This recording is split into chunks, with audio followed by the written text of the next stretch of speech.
این ویدیو رو به درخواست تنی چند از فعالان حقوق بشر، مدیران نهادهای حقوق بشری دارم ضبط میکنم و موضوع صحبت امروز من در خصوص کمپین فعالین بلوچ و شفافسازی و روشن کردن وضعیت این نهاد و سازمان حقوق بشری بلوچ که به وضعیت حقوق بشری بلوچستان در ایران میپردازه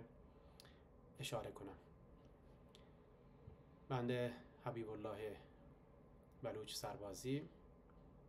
مؤسس و بنیانگذار کمپین فعالین بلوچ هستم که از سال 2012 به تنهایی بر اساس ضرورتی که احساس کردم که بلوچستان هیچ گونه فعالیت حقوق بشری در بلوچستان وجود نداشت، هیچ گونه وبسایتی هم که به طور مداوم مسئله وضعیت نقض حقوق بشر در بلوچستان رو بهش بپردازه هم نبود. با توجه به وجود این ضرورت، با توجه به موج گسترده اعدام ها، سرکوب هایی که در بلوچستان بود، بازداشت های فعلی و اعدام ها، این سازمان حقوق بشری رو در سال 2012 پایه‌گذاری کردم. تا چندین سال به تنهایی با توجه به کمبود نیروی آموزش دیده در این زمینه در بلوچستان که بسیار وضعیت در واقع فقیری داشت در بخش حقوق بشری، به تنهایی در اون کار میکردم و از کمک سازمان‌های حقوق بشری مختلف در سطح ایران استفاده میکردم و علاوه نهادهای حقوق بشری که در سطح بین‌المللی بودن که این صدای مردم در منطقه شنیده بشه. تا اینکه در ایام اعتراضات 96 بودیم و موج اعتراضات بسیار گسترده شده بود. از تأسیس کمپین فعالین بلوچ 5 سال میگذشت و در این مدت عده‌ای از دوستان هم با توجه به فعالیت‌هایی که کمپین کرده بود، آموزش‌هایی که بهشون داده بود، در بخش مختلفی آغاز به همکاری هم کرده بودن. در اون سال 96 ما با توجه به تحولاتی که در داخل منطقه شکل گرفته بود، اعتراضات گسترده‌ای که شکل گرفته بود و درخواستایی که مردم از شخص خود بنده هم داشتن برای اینکه در زمینه سازماندهی اعتراضات مدنی و مسالمت آمیز در بلوچستان اقدام و کاری انجام بشه و گسترش آگاهی که در بلوچستان در این 5 سال تأسیس کمپین فعالین بلوچی ایجاد شده بود، این ضرورت رو احساس کردم و با مشورت دوستان یک سازمان جدید رو تأسیس کردم به نام سحاب، سازمان هماهنگی اعتراضات بلوچستان، که هدفش این بود که روش مبارزه بدون خشونت و مسئله مبارزات مدنی رو در داخل بلوچستان گسترش بدیم. در واقع اعتراضاتی که در دل مردم وجود داشت اونها رو سمت و سو بدیم و از این روش برای اینکه مردم به حق و حقوق خودشون برسن و از شیوه های اعتصاب، اعتراضات خیابانی و روش های مشابه با این استفاده بکنیم. از اونجایی که در همین دوره حتی ما نهادی رو به همراه آقای روح الله زم که آمد نیوز رو مؤسسش بود فعالیت میکرد و همراه آقای علی جوانمردی که آوا تودی رو کار میکرد، آقای بهشتی که در مقابل بالاخره وزارت خارجه انگلیس هم اعتراضات گسترده‌ای رو در سالهای اخیر هم ایشون داشتن و همچنان اعتصابشون در جریان هست، در دور تیوی به علاوه سحاب و یکی دو تا از سازمان‌های دیگر ما یک مجموعه رو ایجاد کردیم به نام رسانه‌های مردمی و مبارز، که هدف ما در این مجموعه این بود که مردم رو اعتراضاتی که در دل مردم وجود داره و پراکندگی‌های زیادی در اونجا وجود داشت، این اعتراضات مدنی و مسالمت آمیز رو در واقع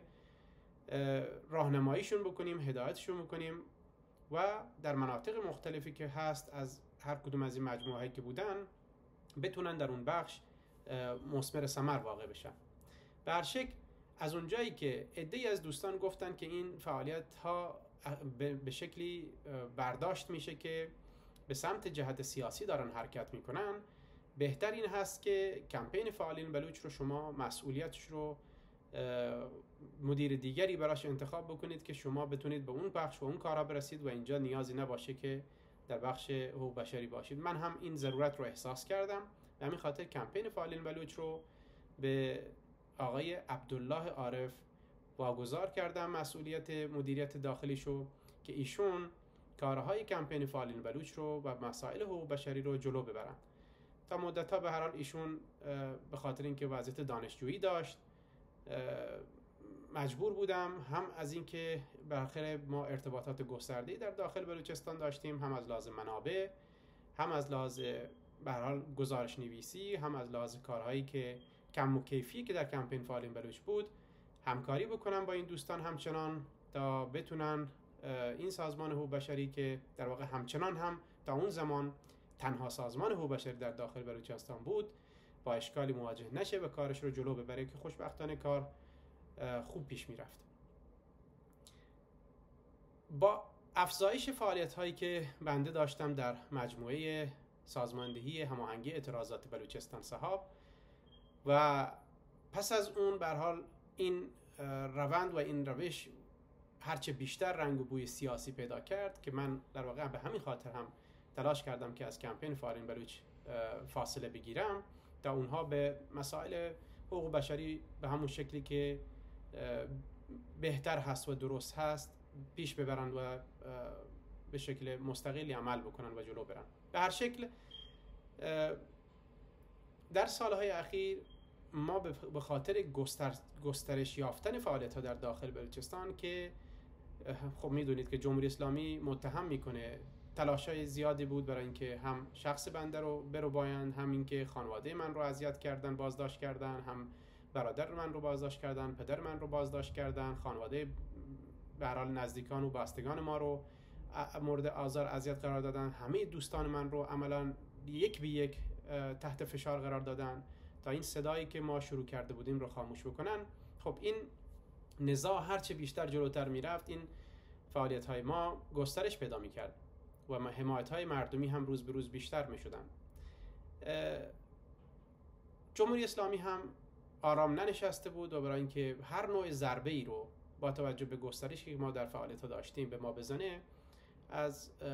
روش های تخریب شخصیتی که برای همه در اختیار دارن استفاده میکرد. غیر از اون ترور شخصیتی، ترور فیزیکی، تلاش برای رو بودن و حتی تلاش برای ارسال نفوذی در مجموعه فعالیت هایی که ما داشتیم از این روش ها استفاده کردن. خب در این مدت ما یک نفوذی رو در گذشته یک بار شناسایی کردیم که به هر حال بعد از شناسایی مجبور شدن به داخل کشور برن که ما اطلاعیه رو در این زمینه دادیم که مردم هوشیار باشن. اما بعد از اون ما همزمان با جریان اعتراضات زن زندگی آزادی که فعالیت‌های خودمون رو داشتیم پیش می‌بردیم، به هر حال افرادی به ما دوباره نزدیک شدن که ما چون بلوچستان بزرگترین و طولانی‌ترین اعتراضات در واقع تاریخ این علیه جمهوری اسلامی ایران رو داشت پیگیری می‌کرد و می‌برد جلو، حساسیت‌ها فوق‌العاده زیاد بود و ما بسیار روزانه در تلاش، تقلا و فعالیت بودیم و این مسئله باعث شد که یک درخواستی که برای عضویت تحت عنوان یک زن به مجموعه ما صورت گرفته بود، تحت به هر حال مسئله زن زندگی آزادی بود، نتونیم به اندازه کافی در مورد ایشون تحقیق بکنیم و با ورود ایشون داخل مجموعه اشکالات زیادی در کارهای داخلی بعدها ایجاد کردن. یکی از اشکالاتی که در فعالیت‌ها ایجاد کردن مسئله کمپین فعالین بلوچ بود که به هر حال مسئولیتی که ما به آقای عبدالله عارف داده بودیم و ایشون قبول زحمت فرموده بودن در اون مجموعه مشغول به کار شدن و بعد از مدتی ما وقتی که گزارش هایی هم از اطرافیان این خانم و از داخل از مردم بلوچستان دریافت کردیم، گزارش ها رو جدی گرفتیم، تحقیقاتی در این زمینه باز کردیم و متشخص شد برای ما که ما سوالاتی در واقع برای ما ایجاد شد به دلیل اینکه همکاری هایی ما گزارش هایی به دست ما رسید که مثلا برادر ایشون از نیروهای قدس سپاه پاسداران هستند، در حوزه خارج از کشور کار میکنن، با قاسم سلیمانی نزدیکی بسیار زیادی دارن. این مسائل برای ما جای نگرانی شد و برای اینکه امنیت مردم تامین بشه گزارش‌هایی از بازداشت‌هایی بود. به هر حال ما این نگرانی‌ها رو جدی گرفتیم برای اینکه به هر حال انگشت اتهام رو به این طرف اون طرف دراز نکنیم. ایشون رو از مجموعه به هر حال فاصله دادیم و اخراجشون کردیم. اما بعداً ما متوجه شدیم که این فرد به هر حال فعالیت خودش رو همچنان در کمپین فعالین بلوچ داره ادامه میده و همچنان با این مجموعه داره کار میکنه. من با آقای عبدالله عارف تماس گرفتم، از ایشون به ایشون اطلاعات لازمه رو دادم، در مورد ایشون صحبت کردم و در مورد خطر این که چنین امنیتی ممکنه وجود داشته باشه بر مردم یادآوری کردم، گوشزد کردم. منتهای مراتب به نظر می رسید که در این بلبشویی که جمهوری اسلامی ایجاد کرده بود تلاش می کرد که اعتراضات رو بخوابونه و اعتراضات عملا در اواخرش بود، خوابیده بود. این موضوع که ما دیر اقدام کرده بودیم باعث شده بود که جا و فعالیت خودشون در این مجموعه باز بکنن و در نهایت آقای عبدالله عارف به اندازه کافی موضوع رو در اون دوره دست کم ظاهرا جدی نگرفتن، چون ارتباطشون با ما تضعیف شده بود، کم شده بود و بعد از مدتی ما متوجه شدیم که دسترسی های ما در کمپین فعالین بلوچ از که ما و دوستان ما که اونجا دسترسی هایی داشتن همه گرفته شد، از وبسایت کمپین فعالین بلوچ تا همه سوشال مدیا، جز در فیسبوک. به هر حال اونجا ظاهرا به خاطر اینکه من یک دسترسی قدیمی داشتم و دوستان داشتن اونجا نتونسته بودن، بقیه همه مجموعه ها ظاهرا از دست دوستان خارج شده بودن. این مسئله جای نگرانی شد. ما تلاش کردیم که پیگیری کنیم که خب موضوع از کجا ریشه میخوره، اما هیچ پاسخی دریافت نکردیم و این مسئله باعث شد که نگرانی های ما افزایش پیدا بکنه. همین تداوم این مسئله در نهایت به جای رسید که بنده حکم عزل جناب آقای عبدالله عارف رو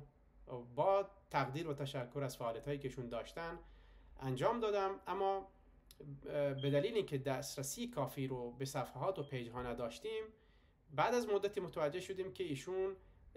عملاً تمام پیج ها علیرغم اینکه ایشون مسئولیتی دیگر در کمپین فعالین بلوچ نداشت، کل این مجموعه پیج ها و وبسایت های مجموعه رو سپورت کردن به افرادی که هویت اونها برای ما مشخص نیست، افرادی هستند که در حال حاضر که مدیریت مجموعه به نام اونها دست کم در اون و سوشال مدیا اعلام میشه، از لحاظ حقوقی در واقع از لحاظ حقوقی شخصیت حقوقی ندارن و با نامهای مستعار در واقع و با حضور بقیه افرادی که ما اخراجشون کرده بودیم از مجموعه و نگرانی های امنیتی نسبتشون داشتیم، این فعالیت داره جلو میره. مسئله بسیار ما رو نگران کرد. از طریق طرق مختلف، چه از طریق نهادهای حقوق بشری موضوع رو پیگیری کردیم و چه از طرق به هر حال خانواده ها و دیگران، اما متوجه شدیم که پاسخی از طرف اون طرفانی که بالاخره پیج ها رو در واقع برده بودن نیست. همین مسئله باعث شد که ما این کلیپ رو در واقع امروز ضبط بکنیم برای اینکه روشنگری و شفاف سازی بشه که کمپین فعالین بلوچ دیگر در اختیار ما نیست و عملاً ما نسبت به این کمپین فعالین بلوچ با اون پیج های قدیمی که وجود دارن نگرانی امنیتی هم داریم و همزمان از این فرصت استفاده میکنیم که کمپین فعالین بلوچ با تغییر نام فعالیت خودش رو آغاز کرده به نام کمپین حقوق بشر بلوچستان و